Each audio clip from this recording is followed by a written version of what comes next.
Welcome to Sacred Hours. I'm Jen, a bereavement doula, and I'm very honored that you're taking this time for yourself. This video is all about when others don't know what to say. A lot of people aren't taught or pick up on how to talk to people through grief. Grief is not comfortable and it hurts. And so I feel like we have just kind of naturally as a society avoided it. I feel like people our age are now doing a little bit better about being outspoken about it, but it has always kind of been this taboo thing. And so people aren't going to know what to say to you.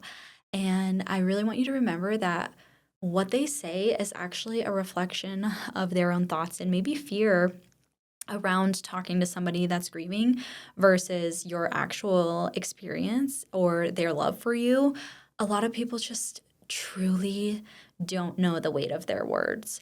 And it can just be so challenging and so hurtful, to be honest. A lot of the things that people say just replay over and over, and they're sharp like daggers, and it's very hard to experience loss and then experience everybody's take on what they can, shouldn't say to you. You'll get met with a lot of people's, oh, just brushing it off, it almost hurts just as bad if people just don't acknowledge the loss, Well, maybe they don't know what to say, so they're just going to pretend like it didn't happen. That can be just as hurtful. And it's hard to make them understand that hurts you. But I want to remind you that's not your place. That's not your job to let them know how to talk to you. If it's feeling overwhelming, I have a few resources that you can send them that will help them understand what they should or shouldn't say to you. But it's not your job to educate people on how to talk to somebody that's going through loss. So I just want to remind you that what you need to do is just set the boundaries. You can create space. You can just not respond. I'm a people pleaser, so I respond the second somebody sends me a message.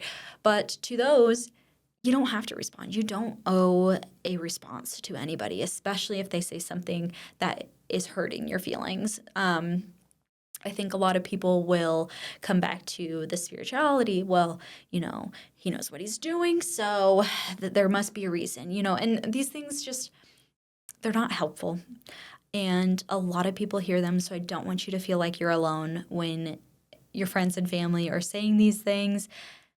I feel like most everyone that has gone through loss has had to hear them and had to navigate the emotions that it stirs up and just navigate, how do I maintain these relationships when what they say has really hurt me? And a lot of that is coming back to it when you're ready, when you have done the healing and you are in a better place and you can really have those conversations and explain to somebody why that hurt, because a lot of times people aren't going to understand that in the moment when you're talking to somebody, and so that they don't feel the need to fix, because I feel like a lot of people get uncomfortable when it comes to grief, and so their instant reaction is to fix or to make it better. And that's when they flip into saying the things that they shouldn't. So if you're feeling some type of way and you want to have a conversation, but you don't want to hear those ridiculous comments, what you can say is, I just need you to listen, or I don't need you to say anything, but this is how I'm feeling. Or if somebody says something, just say, thank you for caring, or this is still really tender for me. I'm not sure I can respond to that. Or, a lot of times no response is just fine, And if you're in person, it's a little harder to just turn around and walk away. But I think reminding yourself that you don't owe anybody an explanation for how you're feeling, your response. You don't just have to smile and suck it up, react how you want to react, but also give yourself the permission to put yourself first. And if you're hurting and somebody says something even more hurtful, just walk away and you can worry about it another day.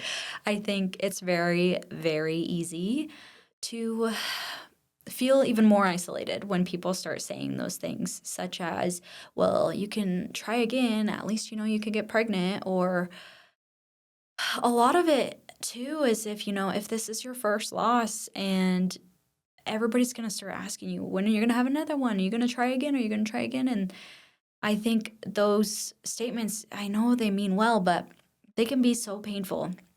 And if you can put yourself in a position of where you're preparing for those things that people may say, then you can't plan everything that people are going to say or how you're going to be able to respond. But if you can prepare that these things are going to be said, I'm going to be okay if they say them because I know they're not coming from a harmful place.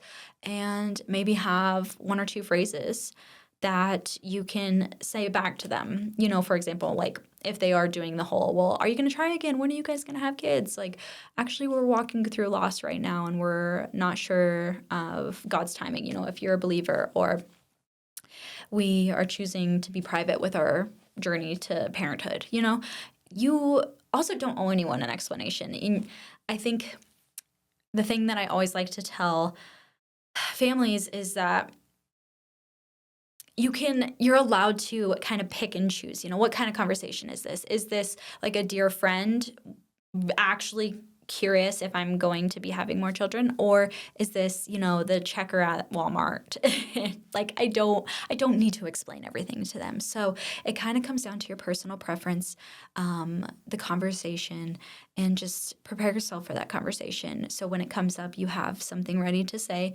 And remember not to take everything personal, even though it is very hard not to, because a lot of people just mean that they don't mean ill will, So really just reminding yourself of that. But anyway, thank you for putting this time in for yourself today.